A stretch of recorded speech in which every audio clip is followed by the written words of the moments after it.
disgusting. That's why I asked. Who's driving? It's over 9. What? Crap car. Addition. Use the boots to get it. No. Huh? What the f?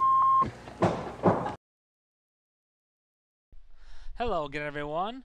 I'm Bionic Slime, your online voice for reviews of your choice, and welcome to another installment of BS Reviews. Today we take a look at a science fiction thriller film, which has been making quite a big wave in international film festivals and been gaining a lot of popularity. It's a strange, bizarre, sort of young Frankenstein kind of godsend mix of a film. It's the horror science fiction film Splice. Splice is brought to you by Gaumont Entertainment and was directed by Vincenzo Natali, who's directed the film Cube. It was written by Vincenzo Natali and Antoinette Terry Bryant. It stars Adrian Brody as Clive Nicoli, Sarah Polley as Elsa Cast, and Delphine Chenaik, don't know if I'm saying that right, but it's the best I'm going to do, as Dren. The plot of Splice. Clive and Elsa are two of the most brilliant, top-of-the-line genetic engineers in the world, and they are currently working on a strange new creature breeding process, splicing animal DNA to create a new protein to work for the company that is supplying them. Unfortunately, the results are coming too slow and not fast enough to make the company want to keep investing in them, so they're in risk of losing their funding. In a desperate plea, Elsa uses human DNA mixed with animal DNA and creates an embryonic creature that she says was only for experimental purposes. Unfortunately, it grows much faster and quicker than she expects and turns into a full-blown humanoid creature thing. Much against the protest of Clive, Elsa wants to keep the creature and raise it as an experiment, hoping that it will be the salvation to their career and their genetic research. They call the creature Dren and basically label it as a girl, and it turns out to be some sort of crossed humanoid female-like being. The best way to describe Dren is a balder version of one of the aliens from the 1988 TV series Alienation, mixed with the stalk backwards legs of the aliens from the 1996 movie The Arrival, starring Charlie Sheen. As Clive and Elsa study Dren, they soon find out that she is much more powerful, much more intelligent, and much more dangerous than they first expected. And they soon realize that messing with God's creatures comes at a high price in both their moral and psychological stakes. Review of the plot. Let me first start off by saying I am by no means against reusing an old plot line. This whole Frankenstein horrors of genetic tampering has been around for God knows when. We've seen it done thousands of times. To me, it doesn't really bother me if they do that. It doesn't mean there's no originality. It's a storyline that we're all familiar with, and let's be honest, being original these days is extremely freaking hard. Having said that, Splice tries a much more realistic and unique approach to the whole concept of creating some sort of inhuman life. And by realistic, I mean they try to make it focus more on the human aspect rather than the whole science aspect. The film has a very closed-in cast. It only stars like about 3 to 4 people in terms of focus. In a way, this is actually very smart because it allows the film to focus more on these people and on their emotions involving this creature. And that's pretty much what the whole selling point is. The development of this creature both as an individual and as a monstrosity, which both people can see quite easily in this film because it shows you both sides of the spectrum, which is what you always expect to see from one of these kind of films. What I like about this film is that it kept you guessing on what direction the movie was going to go in. Even characters who seem adamantly, cemented on one point of view as far as how this creature should live or whether it should live or not, change constantly throughout the film because it shows that characters are not set in stone robots who can't change themselves or their emotions. And this film makes the question harder to see, not only with the creature's purpose, but also with the people who created the creature. It's very interesting and very complex, and it really helps move the story along so you're not just relying on the monster to create some sort of horror sideshow effect and turn into a cliche horror movie. However, as I said, adapting an old-as-time story like this whole genetics Frankenstein horror thing is a cliche in of itself.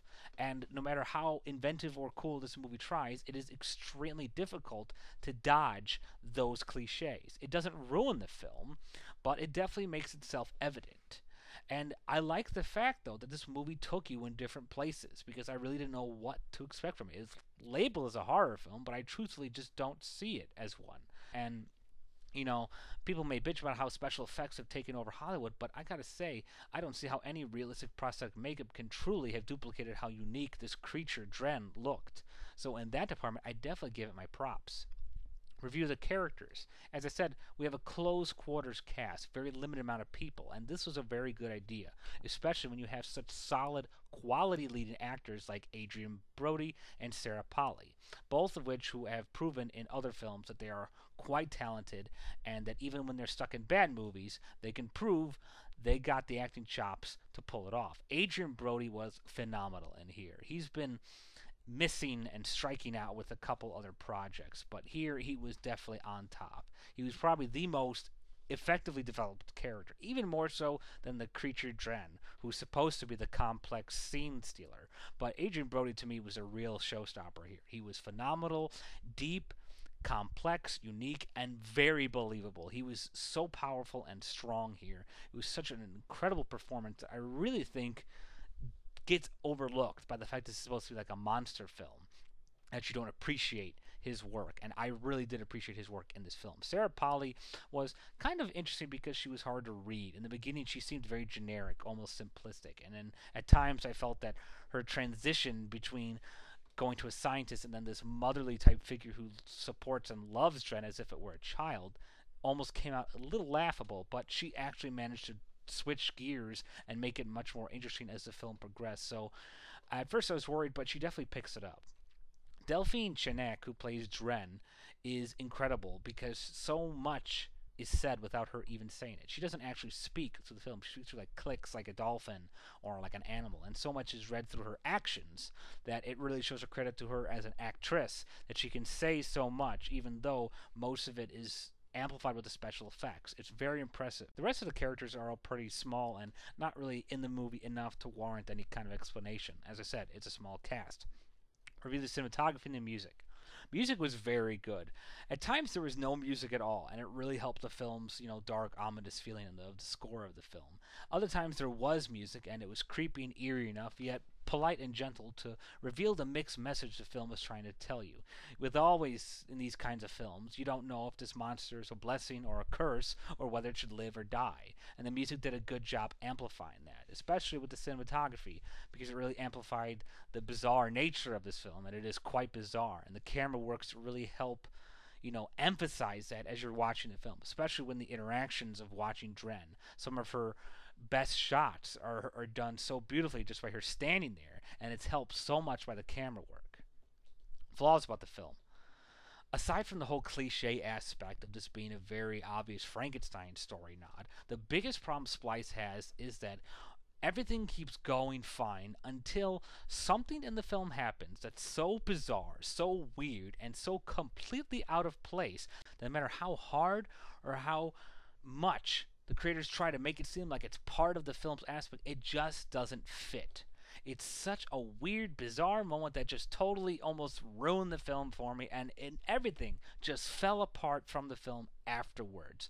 And you're just sitting there trudging along, but the lingering feeling is still there. It's like if you're at a wedding and your uncle makes a total drunken ass of himself and starts flashing his balls at you. Even if you take him out of the wedding, it's still hard for everyone to have fun knowing you got that guy's balls in your mind. And that's kind of the same thing here. Something so freaking weird and bizarre happens in this film that it's almost impossible to get the taste out of your mouth. And it's a shame for me because much like with Shutter Island, it took all of that great effort, work, and artistic value in the beginning of the film and just pissed it all away by leaving us with this most awkward, uncomfortable scene that just cocked up the whole film, literally. You'll understand what I mean when and if you see the film. Final wrap-up. I had high hopes for Splice. I loved the whole monster aspect in terms, of cinema storylines, and the Frankenstein thing never gets tired of me. The acting was solid and very interesting and complex. Adrian Brody's phenomenal. I love Sarah Polley, and you gotta give mad props to Delphine Chenek for turning out such unique performance for this equally interesting, unique creature. But unfortunately, this film slaps itself in the face with its own bizarre nature that makes it almost impossible to get back up on its feet after it shows you. It's too weird, it's too bizarre, and it's too downright grotesque to really bounce back from. I don't care what artistic value or meaning you try to slap on this scene. It just disrupted the whole wavelength of the film and made it too frickin' weird and uncomfortable for me to honestly sit there and say I enjoyed this film in its entirety. And it's a shame because everything was going so great until this one weird-ass thing came out of its way and derailed the whole thing. It's a true shame because it made me feel weird and irksome about sitting in the theater, and it definitely makes me feel hesitant about ever seeing it again. Bottom line, I give Splice 2.5 stars out of 5. Well, that's all for now. This has been Bionic Slime for BS Reviews. Thank you all so much for listening, and goodbye for now.